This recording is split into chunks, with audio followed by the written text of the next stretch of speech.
Muy buenos días y feliz fiesta de Nuestra Señora de Guadalupe.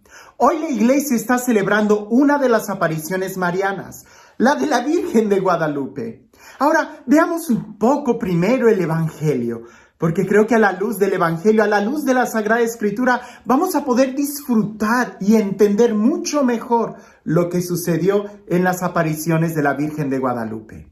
El Evangelio nos narra cuando María va a visitar a su prima Santa Isabel. ¿Recuerdas ese momento? Cuando María saluda a Isabel, Isabel queda llena del Espíritu Santo y hasta el hijo que llevaba en el vientre brinca de gozo con solo oír el saludo de María. Claro, no es algo que nos deba de sorprender mucho si el mismo ángel cuando saluda a María la llama la llena de gracia, la llena del Espíritu Santo. ¿Recuerdas, por ejemplo, cuando José dudaba tomar a María en su casa? ¿Y qué es lo que el ángel le dice a José? No tengas miedo, que lo que le ha sucedido a ella es obra del Espíritu Santo. Eso es en el Nuevo Testamento. Si reflexionamos algunos de los textos del Antiguo Testamento que nos hablan de esas especies de epifanías o de encuentro que algunos han tenido con Dios, recordar por ejemplo a Moisés, cuando subía a la presencia de Dios y que pasaba mucho tiempo en oración, ¿no dice la Sagrada Escritura que bajó con el rostro radiante y que los que estaban ahí se daban cuenta de que él había hablado con Dios? Bien. ¿Qué no decir de María, la madre de Jesús? ¿Qué no decir de esa mujer que como una fiel israelita estaba aguardando la promesa y en ella se hizo realidad? Aquellas profecías de antiguo que decían, mirad que la Virgen va a concebir y va a dar a luz a un hijo. Bueno, la misma imagen, pudiéramos nosotros decir así, de María en la Sagrada Escritura, ya nos está hablando de que Dios no abandona a su pueblo, de que Dios es fiel a sus promesas y cuida de todos sus hijos. Ahora, el Evangelio, la buena noticia del Evangelio, no era solamente para hombres de una sola raza, como lo era en el Antiguo Testamento. En el Antiguo Testamento, la fe era solamente para los judíos. Si tú no eras judío, no recibías las promesas de Dios. Pero resulta que en el Nuevo Testamento, en el Evangelio, esas promesas se abren para absolutamente todos, de toda lengua, de toda raza. Y es ahí donde nosotros podemos ir viendo cómo el Evangelio se tiene que predicar a todas las naciones. Y el Evangelio es la buena noticia de que Dios nos ama, de que tenemos un Dios vivo y verdadero que nos ama. Ahora me vas a decir, bueno, padre, sí, pero háblenos de la Virgen de Guadalupe. ¿Qué es lo que sucedió? Hablar de la Virgen de Guadalupe es precisamente hablar de una forma de evangelización única y particular, de una manera de evangelización completamente efectiva y, pudiéramos decir, hasta un modelo para nuestros días aún sobre cómo evangelizar. Porque los españoles misioneros, si bien es cierto, de una u otra forma llevaban consigo la encomienda de evangelizar a estas nuevas regiones que ellos estaban descubriendo, lo hacían a golpe de espada. Lo hacían de una manera obligada. Si tú no aceptabas el Dios de los cristianos, a golpe de espada te tenían que hacer creer que Jesús era el Señor. Obviamente, así no entra.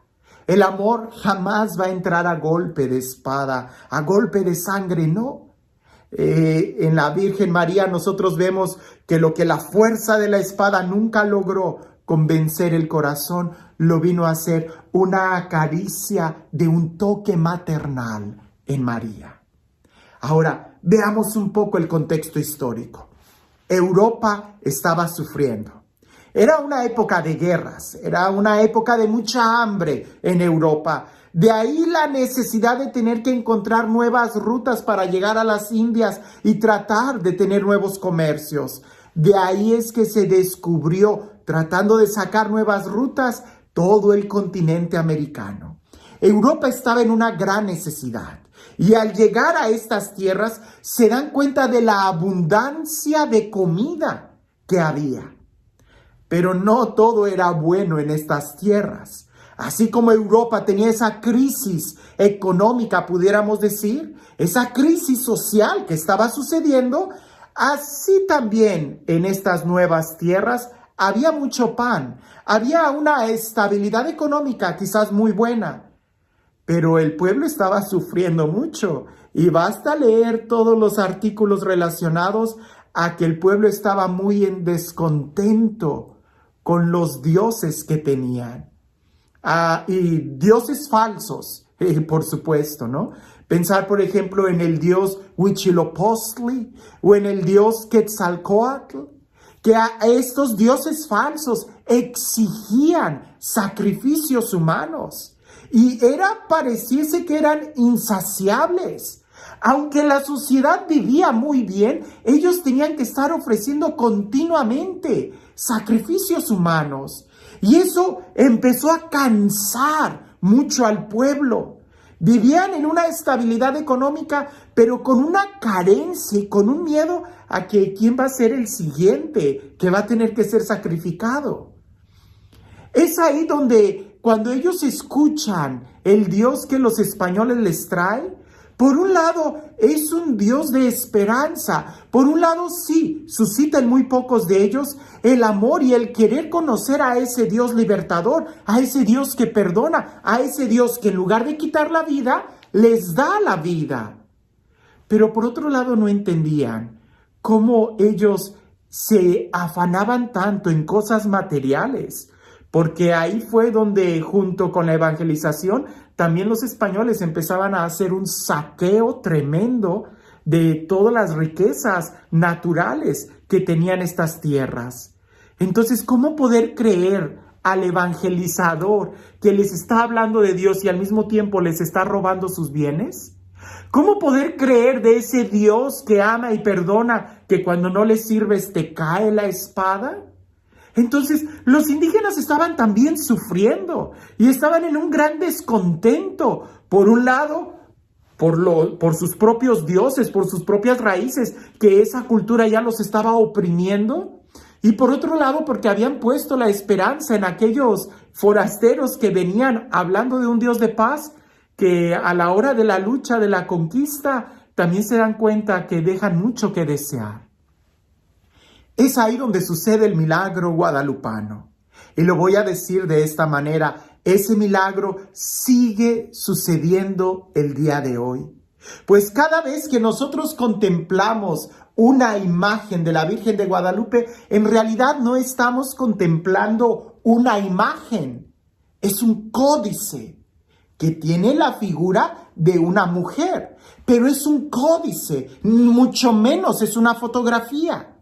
Cuando yo me refiero a códice, es que los indígenas, los náhuatl, cuando ellos lo ven, ellos entienden lo que la imagen les está diciendo. Ahí, pudiéramos decir, es un evangelio pintado a colores. El discurso de los españoles que les daban verbalmente al narrar el evangelio no les entendía muy bien porque los españoles no hablaban náhuatl. La Virgen María cuando se aparece como una mestiza, como una mexicana y les habla en náhuatl. Es ahí donde ellos sí entienden y logran comprender lo que ella les está anunciando. Eso es importante para nosotros, porque en el lenguaje náhuatl, que cuando lo traducimos al español suena muy bonito, pero pierde la fuerza del impacto. María no se presenta a ella misma.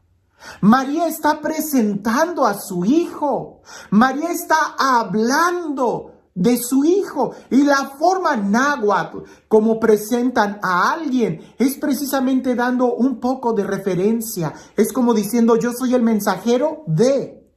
María cuando dice, yo soy la madre del verdadero Dios por quien se vive. Entendamos bien esto. María no se está presentando a ella misma. Ella está evangelizando. Ella viene a presentar a su hijo. Y por ahí algunos dicen que la mujer vestida de sol no está en realidad vestida de sol. Está vestida de un manto con estrellas, pero el sol está atrás de ella. Ella está preparándole el camino al sol de justicia. Está preparándole el camino a su hijo. Y hablar de todo el códice, entrar con todos los detalles que tiene, llevaríamos mucho tiempo, pero vale la pena. Porque hay algunos aspectos que en nuestra cultura occidental no se entiende, pero el indígena náhuatl lo logró comprender. Por ejemplo, para ellos, una mujer casada era una mujer que se hacía trenzas.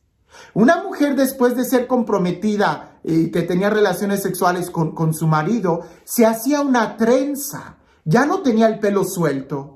María, si tú la observas, tiene el pelo suelto y con un partido a la mitad, lo que significa que ella es virgen. Ella pudiéramos decir literalmente, es virgen. Pero también la postura que tiene con el cinto arriba de su vientre significa que ella está esperando un hijo. Esa es la mejor anunciación del Evangelio, pudiéramos decir, el mejor anuncio del Evangelio. La madre tierna que viene a hablar, la madre que trae un mensaje de esperanza, un mensaje de vida, la mujer que va a dar vida, no que la va a tomar, sino que da vida como madre, pero también ella de una manera particular con el mensaje que trae. Otro aspecto importante que pudiéramos ver son el juego de las manos. En una mano, la mano es redondeada, muy de indígena. La otra mano es una mano estilizada, muy alargada, muy española. María está juntando las dos culturas. Ella es la madre de toda la humanidad, no solamente de los mexicanos, y está enseñando la unidad, no de las dos razas, sino de todo el género humano. Y hasta algunos pudieran decir, del hombre con Dios, pues en ella el Verbo se hizo carne. Lo importante, y quisiera yo que nos quedáramos con esta idea, el mensaje guadalupano sigue siendo un mensaje nuevo para nosotros. Porque ella al presentarse como la madre del verdadero Dios por quien se vive, está hablando de Jesús. Ella no es Dios. Ella es la madre del verdadero Dios por quien se vive y por quien vivimos nosotros. ¿A quién le damos? ¿Quién ha salvado nuestra vida? Jesús. Es Jesús el verdadero Dios. Pero ella viene en un momento para aplacar, para exterminar esos dioses falsos, Quetzalcóatl, Huitzilopochtli, esos dioses que exigían la vida humana. Y ella viene y dice, ya no ellos, sino el verdadero Dios por quien se vive, Jesús. ¿Es que acaso el día de hoy nosotros hemos logrado entender ese mensaje? ¿Es que acaso habrá algunos dioses falsos entre nosotros que exigen la vida humana?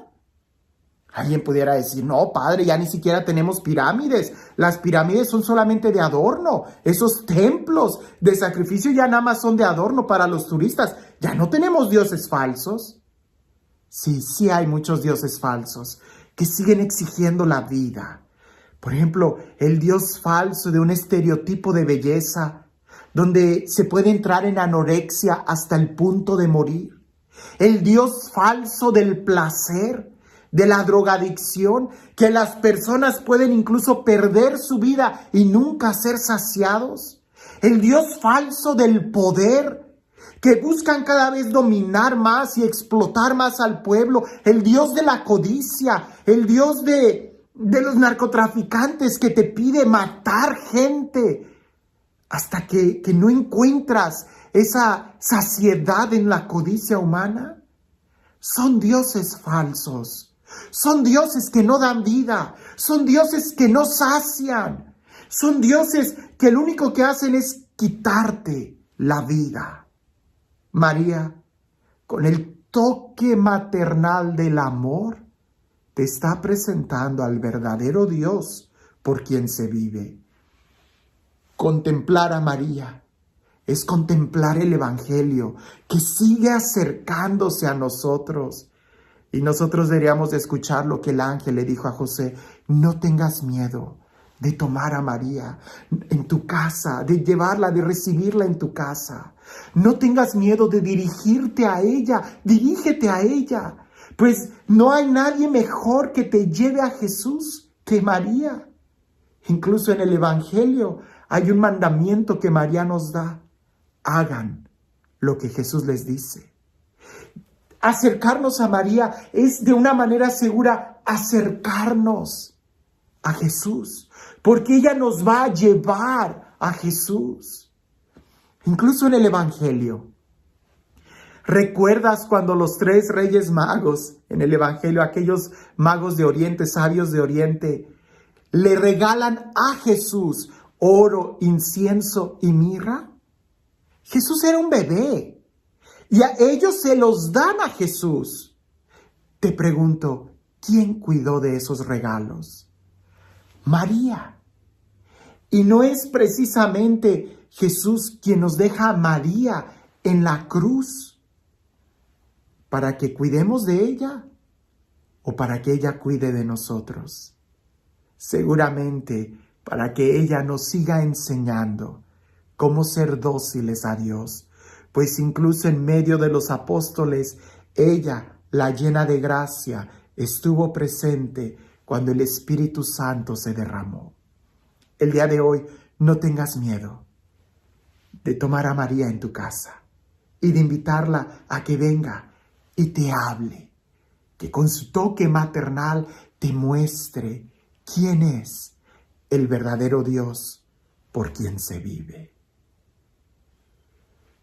Y este Dios, el Dios del amor, el Dios de la vida, el Dios de la paz, el Dios que cumple sus promesas, el Dios que se acerca a nosotros y nos ama hasta el extremo de incluso darnos a su madre como madre nuestra, que sea Él quien el día de hoy te bendiga. En el nombre del Padre, del Hijo y del Espíritu Santo. En un mundo lleno de miedo, en un mundo lleno de temor, de angustia, en un mundo lleno de sombras, hoy se sigue escuchando esa voz que dice: no tengas miedo, ¿no estoy yo aquí, que soy tu madre? ¿No estás tú bajo mi regazo y mi protección? Que esta fiesta de Guadalupe no sea una tradición, sino que se haga una experiencia en nosotros, donde también nosotros, como Isabel, quedemos llenos del Espíritu Santo y glorifiquemos a Dios, porque grandes cosas ha hecho en favor de su pueblo. Que tengas un excelente día.